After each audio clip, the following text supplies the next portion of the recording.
Pero personally, syempre gusto kong lumaki na straight yung anak ko. And yun nga, going back to sinasabi ko. So yeah, parenting plays a huge role kung paano mo talaga tawag dito, mapapalaki ng maayos yung anak mo in terms of his gender preference. Pero yung sa mga laruan nga na yan, so may factor din yan. So ako, as early as now, it might be a good idea kung aside from yung parenting style na ginagawa namin to have my kid, grow into a straight individual, syempre, bibigay ko rin sa kanya yung mga supplement. Kapag kasi yung mga toys na yan is tinatawag nating supplement kasi nakakatulong yan kung paano mahuhubog ng bata yung kanyang gender paglaki niya.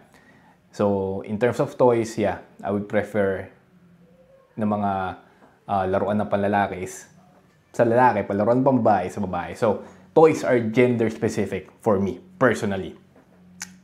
And then, ito, maganda rin to. Sabi nila, language audit. Language audit. Iwas kasi minsan sinasabi natin, pang babae lang yan, pang lalaki lang yan. Gamitin daw lagi yung pang tao yan or for everyone. Definitely.